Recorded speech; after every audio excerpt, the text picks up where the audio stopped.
अगर आप भारत की टॉप कंपनीज में अपने पैसे को इन्वेस्ट करना चाहते हैं तो आपने बिल्कुल सही वीडियो पर क्लिक किया है। बिकॉज आज की इस वीडियो में मैं बात करने वाला हूं इंडेक्स फंड के बारे में कि इंडेक्स फंड क्या होते हैं, ये काम कैसे करते हैं, इसमें इन्वेस्ट करने पर आपको क्या क्या फायदे मिलेंगे और ये बाकी के जो एक्टिव म्यूचुअल फंड्स हैं उनके कंपैरिजन में किस तरह से अलग हैं और आपको किस तरह से इन फंड्स में इन्वेस्ट करना चाहिए, एसआईपी इन्वेस्टमेंट के थ्रू या लमसम इन्वेस्टमेंट के थ्रू, इसमें रिस्क कितना इन्वॉल्व होता है, रिटर्न्स कितनी मिलती है, सब कुछ जानेंगे इस वीडियो में।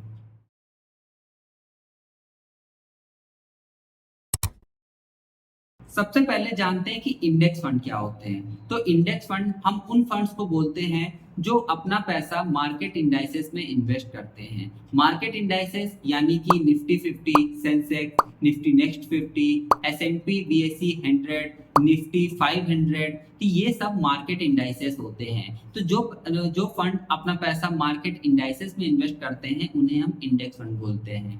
आई एम श्योर कि आप सभी लोग जानते होंगे कि ये Nifty 50, Sensex, Nifty next 50, Nifty 500 ये सब क्या होते हैं। पर अगर आप नहीं जानते हैं तो एक मिनट और सुन लीजिए कि निफ्टी 50 रिप्रेजेंट करता है उन कंपनीज को जो नेशनल स्टॉक एक्सचेंज यानी कि एनएसई में लिस्टेड है और टॉप 50 कंपनीज होती हैं जिनको ये निफ्टी 50 रिप्रेजेंट करता है। उसी तरीके से सेंसेक्स होता है जो कि बॉम्बे स्टॉक एक्सचेंज यानी कि बीएसई में टॉप 30 कंपनीज जो लिस्टेड हैं उनको रिप्रेजेंट करता है। निफ्टी नेक्स्ट 50 की बात करें तो निफ्टी की जो टॉप 50 कंपनीज है उनको छोड़कर आगे की जो 51 से लेकर 100 तक की कंपनीज है निफ्टी नेक्स्ट 50 उनको रिप्रेजेंट करता है। निफ्टी 500 की बात करें तो टॉप 500 कंपनीज जो कि नेशनल स्टॉक एक्सचेंज में लिस्टेड है उसे रिप्रेजेंट करता है।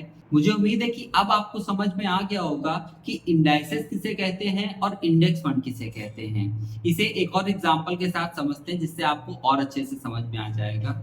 मान लेते हैं कि इंडेक्स फंड है जो कि सेंसेक्स की टॉप 100 कंपनीज को फॉलो कर रहा है, तो इसका इंडाइसेस होगा एस&पी बीएसई 100। तो सेंसेक्स की 100 कंपनीज का जो वेटेज सेंसेक्स के अंदर होगा, इंडेक्स फंड भी उसी वेटेज में उसी प्रोपोर्शन में उन कंपनीज में इन्वेस्ट करेगा। एग्जाम्पल के लिए मान लेते हैं कि सेंसेक्स में 4 कंपनी ही एग्जिस्ट कर रही हैं, जिसमें जो कंपनी ए है उसका जो वेटेज है वो 5% का है, जो कंपनी बी है उसका वेटेज 3% का है और जो कंपनी सी है उसका वेटेज 2% का है और जो कंपनी डी है उसका वेटेज 1% का है। तो इंडेक्स फंड जब भी अपना पोर्टफोलियो बनाएगा तो इस इंडाइसेस को फॉलो करते हुए वो भी अपना जो पहली कंपनी में अपना वेटेज 5% का रखेगा, कंपनी बी में अपना वेटेज 3% का रखेगा, कंपनी सी में अपना वेटेज 2% का रखेगा और कंपनी डी में अपना वेटेज 1% का रखेगा। यानी कि ये कंप्लीटली मैच करते हुए चलते हैं, कंप्लीटली फॉलो करते हुए चलते हैं। मुझे उम्मीद है कि अब आप समझ गए होंगे कि इंडेक्स फंड क्या होते हैं और ये किस तरह से काम करते हैं। अब जानते हैं कि इंडेक्स फंड में इन्वेस्ट करने से क्या फायदे होते हैं, क्योंकि आजकल इंडेक्स फंड बहुत ज्यादा ट्रेंड में चल रहे हैं। तो चलिए सबसे पहले यही जानते हैं कि इंडेक्स फंड इतने ज्यादा पॉपुलर क्यों हैं। तो इनके पॉपुलर होने के पीछे का कारण ये है कि इंडेक्स फंड में अपने पैसे को इन्वेस्ट करके आप भारत की टॉप कंपनीज में अपने पैसे को इन्वेस्ट कर रहे हैं। इंडेक्स फंड में इन्वेस्ट करने पर आपका पैसा उसी प्रोपोर्शन में बढ़ेगा जिस प्रोपोर्शन से भारत की इकोनॉमी ग्रो करेगी और भारत की जीडीपी ग्रो करेगी, उसी तरीके से आपका पैसा भी ग्रो करता रहेगा।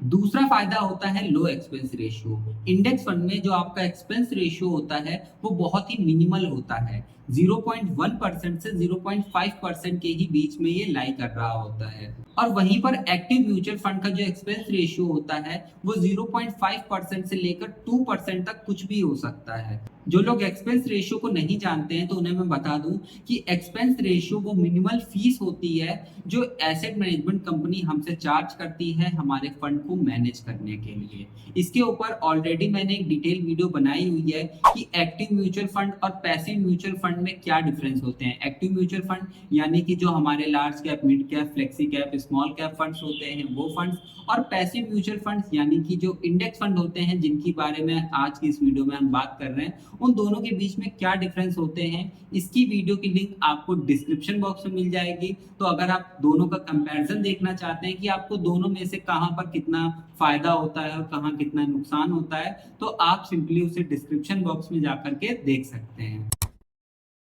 तीसरा फायदा ये होता है कि इंडेक्स फंड मैनेज करने में बहुत ईजी होते हैं। अगर आप अपने पोर्टफोलियो में इंडेक्स फंड को ऐड करते हैं तो आपको इसे बार बार चेक करने की जरूरत नहीं पड़ती है, क्योंकि जो इंडेक्स फंड होते हैं वो बहुत जल्दी अपने एसेट एलोकेशंस को चेंज नहीं करते हैं और ना ही इनके पोर्टफोलियो में बहुत ज्यादा चेंजेस आपको दिखाई देंगे। यानी कि जो इनका पोर्टफोलियो आपको दिख रहा है आज से 1 साल पहले, 1 साल बाद भी आपको वो लगभग लगभग सेम ही दिखाई देगा, क्योंकि इंडेक्स फंड में थोड़े बहुत चेंजेस होते हैं जो कि बहुत माइनर होते हैं। तो इसमें आपको डेली ट्रैकिंग की जरूरत नहीं पड़ती है। सबसे अहम सवाल कि इसमें आपको एसआईपी के थ्रू इन्वेस्ट करना चाहिए या लमसम के थ्रू इन्वेस्ट करना चाहिए। तो मेरे अकॉर्डिंग, और ये कोई जनरल ओपिनियन नहीं है, ये बस मेरा एक पर्सनल ओपिनियन है कि अगर मुझे इन्वेस्ट करना होता तो इंडेक्स फंड में आपका जो टोटल इन्वेस्टमेंट का वैल्यू है उसका कम से कम 10 से 30% के बीच में इंडेक्स फंड में रेगुलरली इन्वेस्ट होना चाहिए। डिपेंड ऑन कि आप कितना रिस्क ले सकते हैं। अगर आप रिस्क ज्यादा ले सकते हैं तो आप इंडेक्स फंड में कम इन्वेस्ट करिए, और अगर आप रिस्क कम ले रहे हैं तो आप इंडेक्स फंड में अपने प्रोपोर्शन को ज्यादा बढ़ा सकते हैं। तो अगर आप एसआईपी करते हैं तो आप 10 से 30% अमाउंट के साथ अपनी एसआईपी को स्टार्ट कर सकते हैं, नो मैटर कि आप बिगिनर हैं या एक्सपर्ट हैं। और अगर आप लमसम इन्वेस्टमेंट की बात करें तो अगर आप मार्केट की थोड़ी बहुत समझ रखते हैं, मार्केट के ट्रेंड को समझते हैं, तो जब जब मार्केट में आपको गिरावट दिखाई दे तो अब आप उसमें लमसम इन्वेस्टमेंट भी कर सकते हैं। तो अब आपने ये तो जान लिया कि एसआईपी कैसे करनी है, लमसम इन्वेस्टमेंट कब करना है। अब समय आ गया है कि आप रिस्क, रिटर्न और टैक्सेशन को भी समझ लें। अब क्योंकि इंडेक्स फंड इंडाइसेस को फॉलो करते हैं और पैसिव मैनेज फंड होते हैं, इसलिए ये लेस वॉलेटाइल होते हैं एक्टिव म्यूचुअल फंड के कंपैरिजन में, और इसलिए लेस रिस्की होते हैं। पर मार्केट इंडाइसेस जैसे Nifty mid cap 250, S&P BSE का मिड कैप इंडाइसेस, जब मार्केट में गिरावट आती है तो सबसे पहले इनके ही इंडाइसेस और इनके ही इंडेक्स फंड सबसे पहले नीचे आते हैं। उसके पीछे के दो रीजंस होते हैं। पहला रीजन तो ये होता है कि मिड कैप और स्मॉल कैप के जो इंडाइसेस होते हैं, जब भी इनमें गिरावट आती है तो सबसे पहले मिड कैप और स्मॉल कैप कंपनीज ही नीचे आती हैं। इसीलिए इनके जो इंडेक्स फंड होते हैं मिड कैप और स्मॉल कैप फंड के, वो भी सबसे पहले वही नीचे आते हैं। दूसरा रीजन होता है कि एक्टिव म्यूचुअल फंड में आपका जो प्रपोर्शन होता है, यानी कि एसेट एलोकेशन होता है, वो मिड कैप में भी होता है, स्मॉल कैप में भी होता है और कुछ पोर्शन लार्ज कैप में भी होता है, जो कि आपके पोर्टफोलियो को प्रोटेक्शन देता है कि गिरावट के समय पर आपका जो पोर्टफोलियो है वो ज्यादा रेड ना हो, ज्यादा उसमें गिरावट ना आए। इसका काम लार्ज कैप कंपनीज करती हैं। पर इंडेक्स फंड में जो मिड कैप में गिरावट आएगी वो भी आपके डायरेक्ट पोर्टफोलियो पर दिखाई देगी, और स्मॉल कैप के जो इंडेक्स फंड में गिरावट आएगी वो भी आपको डायरेक्ट आपके पोर्टफोलियो में ही दिखाई देगी। यहाँ पर आप खुद से डाइवर्सिफाई करना चाहें तो कर सकते हैं, बाकी इंडेक्स फंड के अंदर आपको कोई डाइवर्सिफिकेशन नहीं मिलता है। तो इस बात का आपको ध्यान रखना होता है जब भी आप इंडेक्स फंड में इन्वेस्ट करने जा रहे हैं। आपको पैनिक होकर या फिर शॉर्ट टर्म में अपने इन्वेस्टमेंट को सेल नहीं करना है, उसे लंबे समय तक होल्ड करके रखना है, क्योंकि इंडेक्स फंड की जो रिटर्न्स होती है वो में 5 साल, 10 साल, 15 साल, 12 साल ऐसे इन्वेस्टमेंट हॉराइजन पर दिखाई देती है।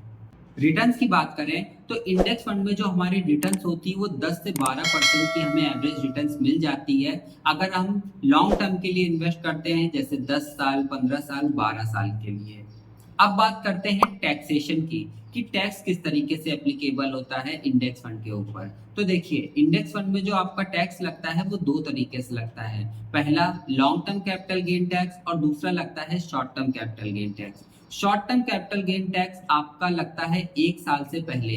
अगर आप अपनी इन्वेस्टमेंट को 1 साल से पहले सेल करते हैं तो आप पर लगेगा short term capital gain tax, वो भी 15% का। और वहीं पर अगर आप अपनी इन्वेस्टमेंट को 1 साल से बाद सेल करते हैं तो आप पर लगेगा long term capital gain tax, जो कि होता है आपके प्रॉफिट का 1 लाख रुपए को छोड़ करके आपका जो भी प्रॉफिट होता है उसका 10%। सो कैसी लगी आपको वीडियो, कमेंट करके जरूर बताइएगा। और वीडियो के रिगार्डिंग कोई भी क्वेश्चन है तो उसे आप कमेंट बॉक्स में पूछ सकते हैं। वीडियो पसंद आई तो इसे लाइक कीजिए और शेयर कीजिए। मैं मिलता हूँ आपसे अगली वीडियो में। Till the time, increase the knowledge and be wealthy.